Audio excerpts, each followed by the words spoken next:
Today, Ron Burgess has pulled some data that's really kind of significant about the number and the size of small businesses in America. And I think one of the challenges that we all face in small businesses, particularly family owned, is both managing them and growing them.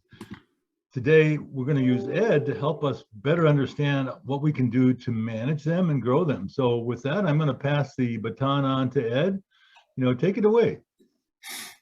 Well, I think we probably should start with Ron's information first. Yeah, I'll kick it off. Thank you, Ed and Ray. This is some information that we talk a lot about small business in this group, and this is some information about small businesses specifically that I think we can not really enjoy, but appreciate just because we are so involved in small businesses. And even though many times we don't talk about them being family businesses, most of the kinds of businesses that we deal with really are either the original entrepreneur or a family is in it. And so we have an awful lot of experience doing that. I've had a couple of different family businesses as well. And I know, Ray, you've been in business with at least one of your sons, so it's not Right. Not completely unknown to us. So this is kind of the questions is why are most family businesses not performing as well as larger companies? Couple of interesting little things we'll throw out here to get this discussion started. Independent businesses do not perform as well as regular businesses. By that I mean as public businesses, not regular businesses, but as public businesses. And the reason for that really is that they have employees that don't really have the resume of accomplishments that they typically might have outside. And when they bring in outside professional managers, things seem to change for independent businesses. They tend to do a better job. Family businesses are sort of, I hate to say inbred, but they're not, of course they are genetically, I suppose they are inbred, but I mean, they don't really have that much outside influence. And so having people come in really makes a huge difference. And here are some of the things, the reasons why. And as I mentioned, it has to do with training, opportunities to delegate. If you just have one person, you don't really have anybody to give other things to do. So that's a very small business. But many times as we've talked so many times before, the original, say, owner or founder of the business, he may have several employees. He's just not very good at delegating, and that needs to change. You want to reduce and mitigate the risk with specialized knowledge and skill sets. And we find, I think you guys will agree, that many times the owner knows a lot about his business in the sense that he knows a lot about his craft, Right. a lot about the product. He knows a whole lot about that. He may not, or she may not know as much about business administration, may not know as much about hiring employees and many of the other skills that are required, but they may have pretty decent skill levels. They tend again, this is similar to before, they tend to need to delegate responsibilities to those who are most qualified. But because of the family situation, many times it's not the most qualified that gets the job. It's a family member. They want to free up the ownership time in order to manage and improve the business and minimize the challenges of family processes. They many times, because they are out, they don't have outside influence. They don't really see the opportunities that are there, and they don't see the risks there either. And they tend to, because they fill their day up with doing things improperly or based on the wrong priorities, they don't have the time to do the strategic planning or thinking, and that's really overwhelming when you get daily things that get in the way, and so you can't really plan as well as you should. And of course, the big thing is that families don't hold themselves accountable. Here are a couple of the statistics that I found. SCORE, which is the professional, experienced group of business people that will work with SBA loan applicants, usually retired. When they did the survey so this is through SBA, when they did a survey, they found that of the 28.8 million small businesses, 19% of them are family owned. So I guess in a way, I'm a little bit surprised by that.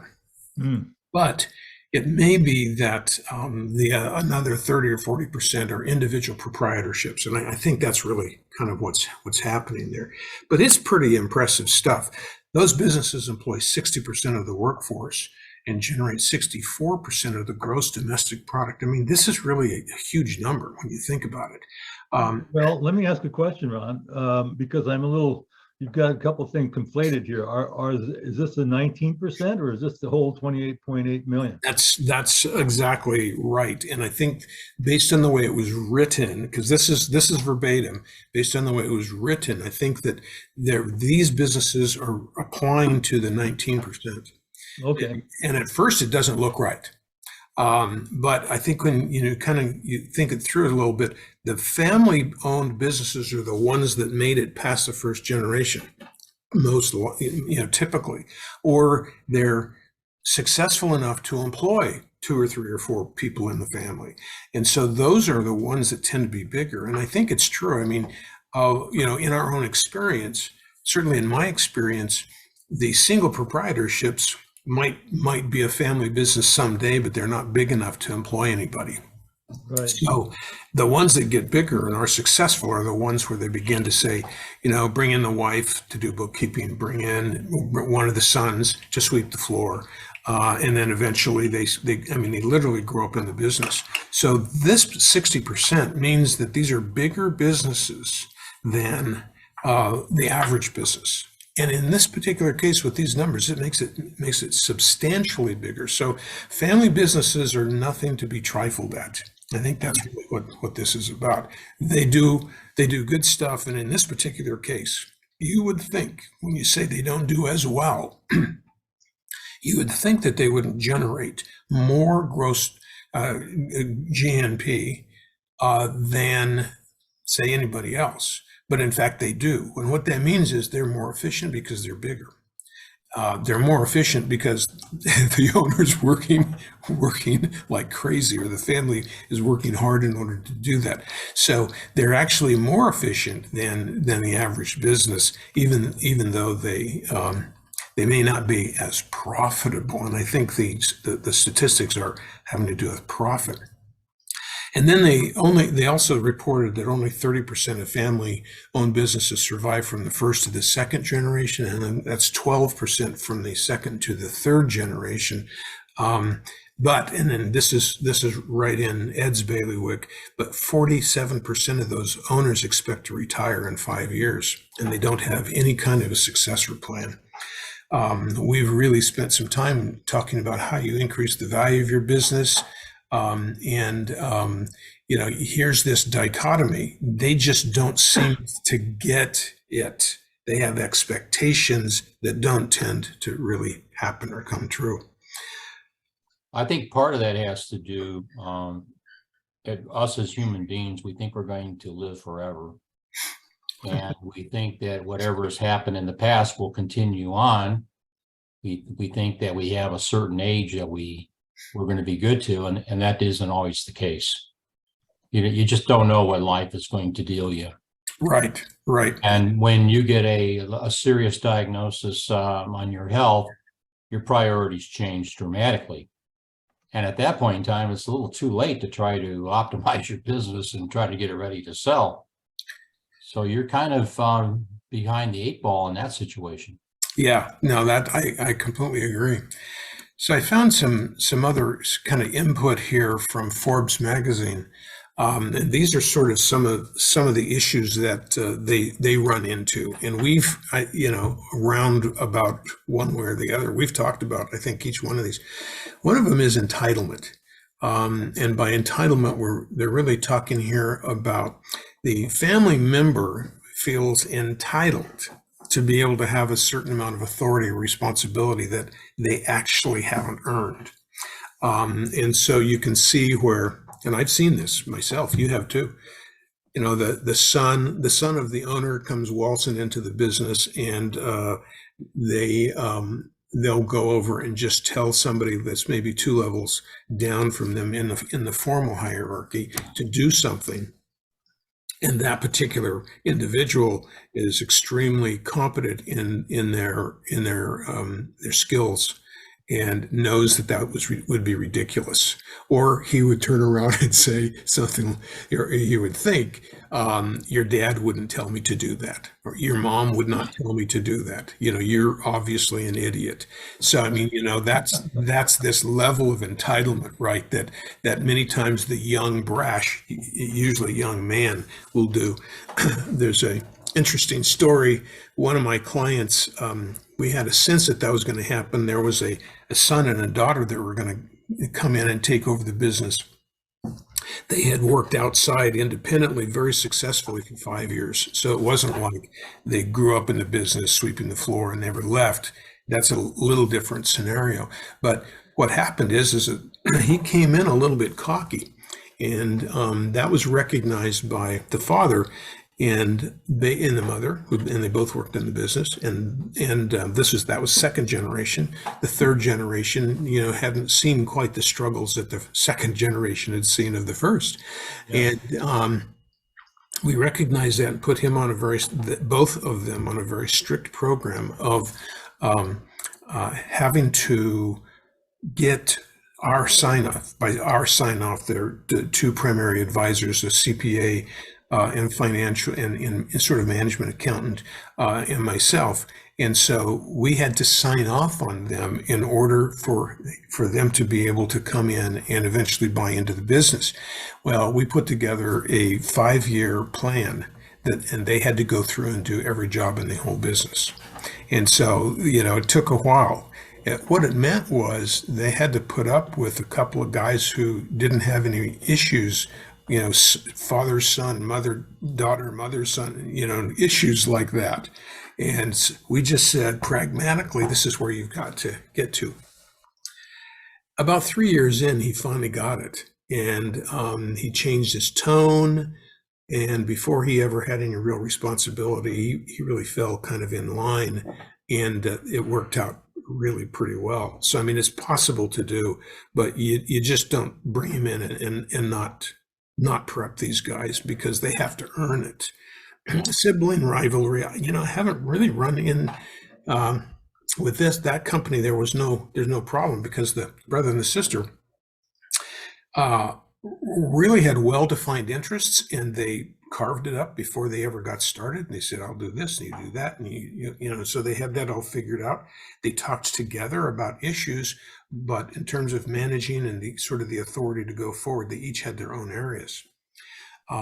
We've worked with companies where there is this sibling rivalry, and it's most destructive, as we all can attest to. And there are tons of stories about things that can happen, and that can be, well, who's little things like so and so makes more money than I do. Right. Big things, and then some big things like, I'm not taking on the liability if you don't take on the liability of that giant loan. I ran into a situation about 30 years ago in my career, and it was devastating. There was 2 first cousins, and they didn't like each other, and they ran the company 2 different ways. So all the employees had to report to 2 different people with 2 different perspectives, and it really hurt the company. So it is really a challenge in small business. Yeah, it absolutely is. And you can have the family hurt too. you know. Right. So you have to carefully consider that. And my personal belief is that having a business where people can't get along and not separate family from business, it's not worth it. Fire somebody. I totally agree with that. That's Yeah. a very good, that's a best practice right there. Yeah. Hard to do, seldom done, but should be done. Yeah. I mean, if you can't agree on the rules up front, now when you've got, say, the old patriarch who's taking over, I mean, this is his responsibility, or not taking over, but he's passing it on to make sure that those rules are really clear and in understanding whether or not that can really work. And when one of the brothers is elevated to, or sisters is elevated to president, those rules have to be pretty carefully understood. What's the president doing, the vice president? What are the job descriptions? That's really helpful in terms of this sibling rivalry that can happen, and it destroys businesses. And all three of us have dealt with this situation. I was going to address a very successful transition from a parent to a child. I think you're all aware that In-N-Out Burger is now owned by the daughter, and since she's taken over, she's expanded and grown it significantly. So, as we all know, there are sometimes very, very interesting successes, but I think they're offset by so many. Well, I'll tell you why they're successful. For the most part, they're on the same page. They get along, which is extremely important in trying to drive a business forward. And they have the capital to move forward. That's not an issue, so they don't have to fight about money. Money will destroy any type of a plan that you're trying to do. Yeah. It puts a lot of pressure on everyone. So that's really important also. And I think the last thing is having a plan that you put together so you know what to do, and you have outside help.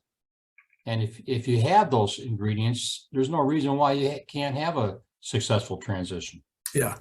And that's a big enough company. I mean, and I think she either the very young daughter or the daughter of an old father or founder, or the granddaughter even, perhaps. She was I think she was a daughter, and she was an under 30 billionaire. Yeah. So she became a billionaire. So this is not a small business. No, it's just an interesting story. Yeah. Because I do think that we have, like, the newspapers are notorious for having long-term family situations, for instance, and Ed, you're way familiar with that. But I think they get big enough to where there's a lot of family infighting that goes on anyway, but you have professional managers who are running everything. So you might make some policy changes and decisions at the very top, but the employees don't hear about it. But if I have personal experience of one of the really, really big newspapers in San Francisco, and it was a very large family because it was 5 generations old, and they were one of the first founding families, as they say, in San Francisco. And I can tell you that that family was wrought with problems. They didn't get along. There's a lot of money issues. There are disagreements in policy, et cetera, et cetera. But, it was big enough to where there was still a board and people voted their issues, and it could be over and done, at the board meeting. And sometimes they tolerated each other, and sometimes they stayed away from each other. But you're talking about 20, 30, 40 people, at that point. Wow. So, you can grow out of these things if you can keep successful for, 3 generations, and the company is really big. The third one here that Forbes throws out is employee and spouses. And basically they're saying at some point outsiders need to be brought into the family and considered for the, and we've talked about that. When that doesn't happen, then you don't get that sort of interbreeding of ideas, and especially of experience. And that's, as we've said several times, that's right. We can kind of come in and help because we bring in completely different kinds of experiences. Additional reasons here. a lack of financial or accounting expertise. Again, that's a big issue. I think that there are lots of people who are decent with numbers, and they can kind of, on a spreadsheet or on a table, on a napkin, they can say how much revenue they have and what their expenses are. And okay, looks like we made money, we're okay. Might get a little more sophisticated than that. They might even have a bookkeeper come in and do it. But when things get a little bit bigger and you start having assets in a balance sheet and complicated inventory situations, many times the lack of formal understanding really is an issue, because the founder just doesn't have an interest or doesn't want to keep up. And it's interesting to see many times how they don't really care. I've even run into situations where people say, and this happens in nonprofits, well, we're not here to really make much money. It's like, well, okay, good luck on that. Well, and that's why they're not around, or they never make money, or they're working for half what they would be working for in the marketplace, because they want to do it and they don't have the expertise or the desire to really make it happen. They don't have any technical training. They're really not experts yet. This is interesting because in a family business, you grow up in the business and you're familiar with it, but that, if there's a machining department and you've never really been sitting there on the CNC machine, I mean, how do you really know anything about accomplishing the task? You may have watched it. You may know the price of it. You may have seen statements about the profitability, et cetera, But if you don't know anything about it, you've got to be curious. You've got to learn those things. I don't know that this is the biggest problem that we run into, because it seems as though smaller businesses, the founders do understand the technical side. Well, let me give you an example of this. Yeah. A lot of times they'll try to develop a bookkeeper into a controller from a financial perspective. That person who the controller is has no formal education, but knows how to close the books.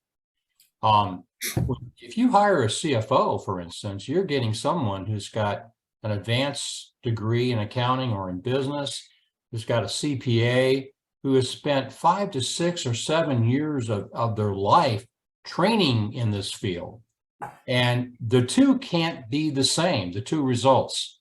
So that's why you kind of need both. And that's technical training.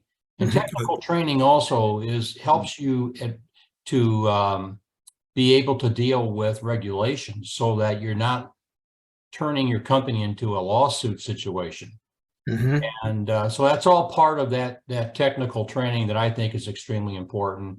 And obviously what you mentioned about getting the product out, that's really important. Yeah. Well, I think the example you gave, Ron, of the guy who was brought, the boy or son, or was brought in and actually spent, time in each of the jobs, that to me is the most powerful way of being able to integrate somebody in a humble way, simply because basically he gets to know the people who are actually doing the work. I like that, and I go one step further. I take that person after they trained in all the positions and put them in another company for a couple of years to learn what another company is doing, and then bring them back with that outside experience, and you really have someone who's capable of moving up the ladder. Very good point. Yeah, I think you're right. That would be really excellent. What you might do there is let them have some of these jobs as a little bit younger, send them off to college, let them work for somebody else, and then bring them back. I mean, I think that's the best way to do it. Many of these small businesses, however, are so niche. The successful ones are so niche that there aren't that many exactly like it. But I think working even for a similar kind of business, whether it might be service or in construction or so, that at least gives you kind of a perspective on a variety of things. And this number 3, lack of management temperament, I think that's probably where you can pick up some of that by having the experience and watching other people manage you. If you Right, don't have right. experience working for anybody, you're going to make a lot of mistakes along the way and lose good employees because you don't handle it right. Right. But this management thing is, I think, very interesting because the issue of temperament really is, I think, the part that's important here. The temperament is something that, and it depends on your philosophy on leadership, but there are people who have natural leadership ability, and that's because they have a sense of reading people. They can figure out who they are, a little bit faster than other people can. And then there are those who don't have a temperament, and the temperament is not really great for management. And they try to manage anyway, and they end up either sounding really authoritative or else they're wimps. And they're noodles that don't make their decisions. And you've got to have a even temperament and make decisions that are not really surprises to everybody. They need to kind of know what's going on. So learning how to manage is something that some people have a hard time. And if they are thrust upon a management job and they don't have the temperament, that really is miserable for them and miserable for everybody else. Well, Yeah, I think and one other point on that is respect. If you don't respect people that you're dealing with, you're going to have the worst temperament possible in motivating those employees to do better. Well, I think this is a self-fulfilling prophecy. I mean, the reason that most family businesses remain small is because the owner doesn't have the management temperament to grow it. Yes. Yeah, he would. Well said, Ray. That's Yeah. very well said. Yeah, I think that's exactly right. I am sorry my camera seems to be going on the blitz here. And there we go. So that's right, Ray. And Ray, you do a good-hearted leadership program, and so you've done an awful lot of working with people to help and really give them a broad brush of who your people are and how to treat your people, and sort of perspectives on that change your mindset about how you might be treating people if you're a manager, or even change your mindset if you're an employee, and how they really ought to be contributing. So, I know you've had a lot of success in that over the years. Do you have any more to say just about the idea of getting poor managers up to better managers if they happen to be a family member? Well, yeah, and I think one of the tools that you and I have talked about, Ron, there are different ways of assessing style and preferences and things like that. And for over the past 30 years, I've used the DISC, not because it's superior to others. It's just, you just need a tool that creates a common language and a common understanding inside the business. And when you do that, people begin to understand, that if you have what we describe as a high D, that's a person who's very direct and really doesn't spend a lot of time messing around with what he wants. Some people take that personally, but when they understand who that individual is, they begin to understand that's just the way he is. It's kind of like having brown eyes. You wouldn't complain to somebody about the fact he has brown eyes. So, given those kinds of understanding, people become more understanding and accepting of one another, and they learn how they can transition from one person to another, realizing that the person that they may have in the position, the son, the daughter, whatever, doesn't necessarily possess the skills they need and or the aptitude. So can you make adjustments, letting them know that? And that's served my clients well. Yeah, actually, I think, I'm sorry, Ed, I'll just throw this in. I think that adapting that program just a little bit, specifically for family issues, would be a really interesting idea. Is just to help families, the younger ones, the new ones coming in, help them understand really where their place is. Go ahead, Ed. I worked on a project with Ray probably about 8 years ago. And this is something a lot of companies really don't value properly. They don't really understand how this could really tremendously improve the results of their company. But Ray was involved and he worked with the people on the front line. And then he came back and he talked to CEO, and And the CEO had no idea his relationship with the people out in the doing the job. So over time, with Ray's input, this CEO has really developed. And now I'll tell you what, in 8 years, this guy, he's done a tremendous job. He's taken all that feedback that Ray has given him over time, and he is really effective. He understands how his people feel. They had a problem with the mod rate with their workers' comp. And it was over 100 at one point in time. Well, him getting involved with the employees, they got it down to like 75, which is unbelievable. Wow. So my point, you're right, Ron. This is more important than people realize. And having a guy with Ray's type of expertise involved really can make a dramatic change in the culture of your company. Yeah. And if I can build on that a little bit, the truth is that the guy we're talking about, it was not that he was ignorant of what needed to go on, but he was at the time really didn't see it as important. And as we worked together, and Ed has now worked with him all these years, he's really grasped the idea that, it's the people that he's hired that make the difference. And as he got more deeply involved, the results showed for themselves. So thanks for bringing that up, Ed. Yeah, I think that's right. Is the best thing that a family member can learn is how do you find and bring in good people, and it can be hard to do. I think it takes you. There are those who have it naturally, but for the most of us, it takes a while, because even if you have sort of natural kind of leadership abilities, you may not have the right finesse, et cetera, and because there are other pieces to that.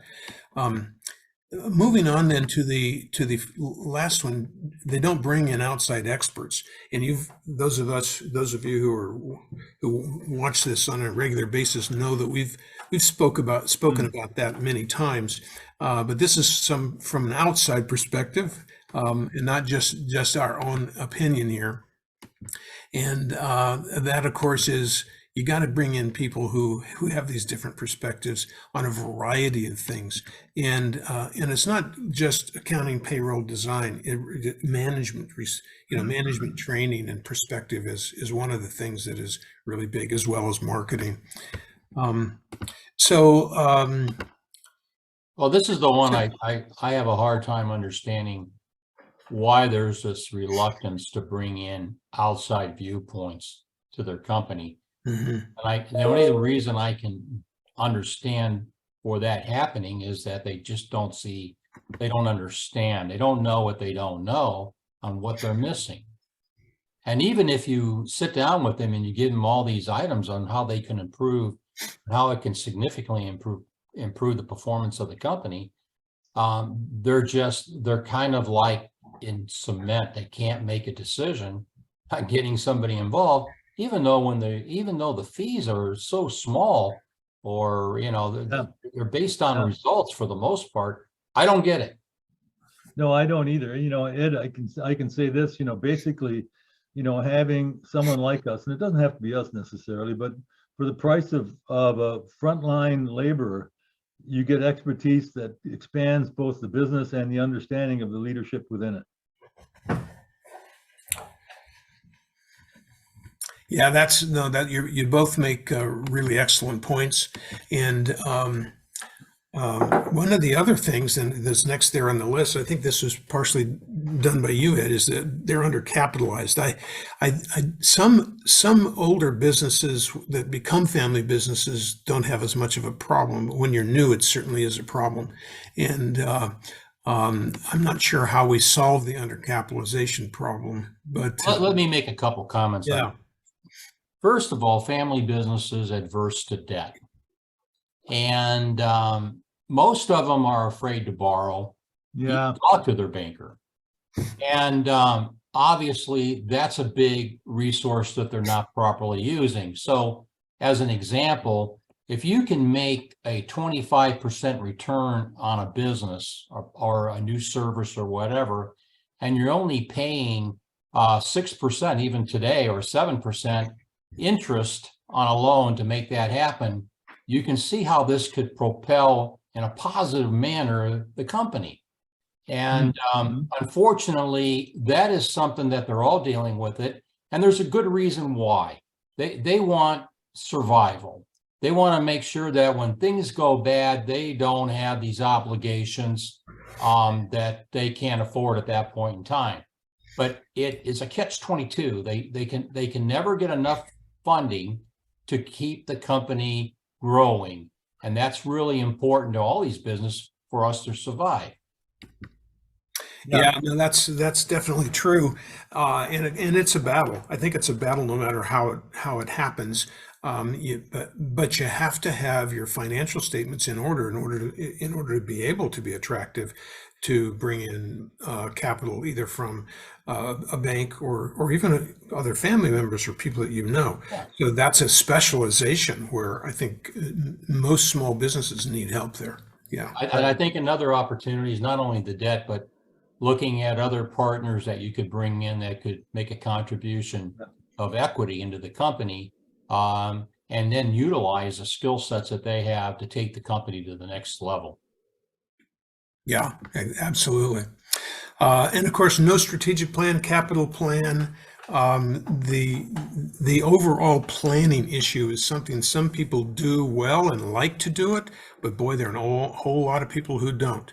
And many entrepreneurs, when they start, are really, I don't know, I don't want to say they're ADD, but they tend to, want to go, let's roll up your sleeves and get going on this.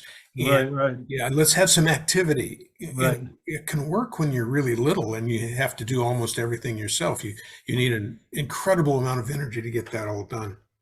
By the same token, you still have to plan for the future in order to be able to do a good job.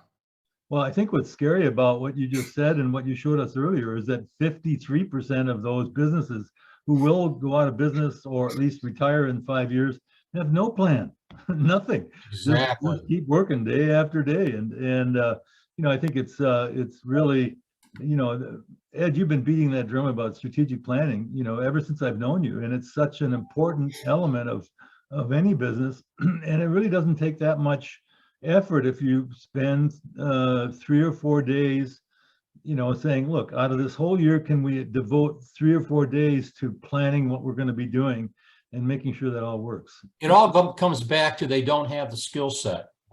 They have the day-to-day focus. They don't have the skill set and they don't have the financial skill set to do this, to map out the future, the next 5 years, Right. what's it going to look like? It's funny. I've got 2 observations, if you don't mind, Ed. One is, why don't we never have time to do it right, but we always have time to do it over, which is one thing. And I was bringing in somebody who was interested in participating, in equity in a company. And basically he told the people when he was going in, he wanted 51%. And they said, well, we can't give you 51%. And he says, I'm not willing to come in unless I have control over where the business is going. I've watched you for too many years to let you be in control.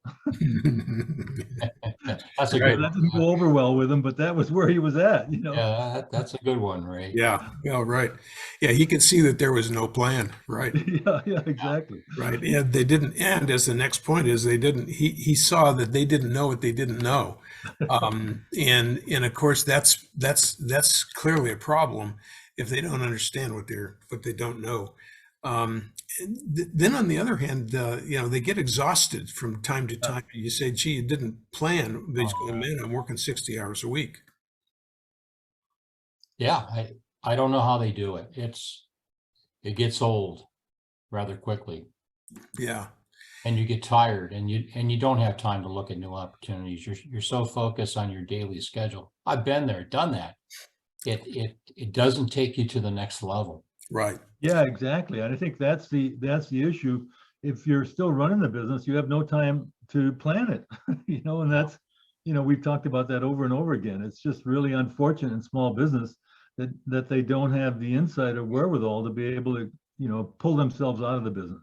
I just sat down with a company a week ago and we talked about at least $1 million worth of opportunities that were out there that they could probably realize, but they don't have the time to do so, or the focus or the expertise, because they're so involved in running the business. Yeah. But by the same token, they're very reluctant for bringing people in.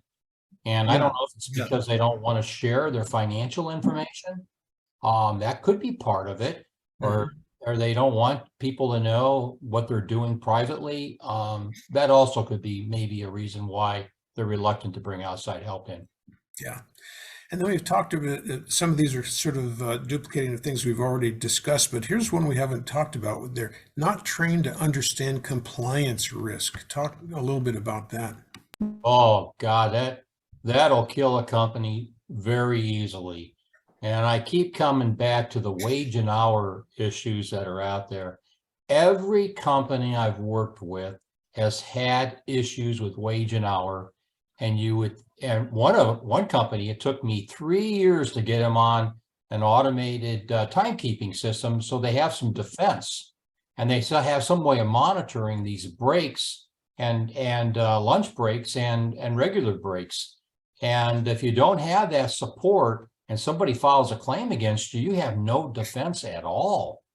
But again, it gets back to they don't have this appreciation of that risk because they don't know what they don't know.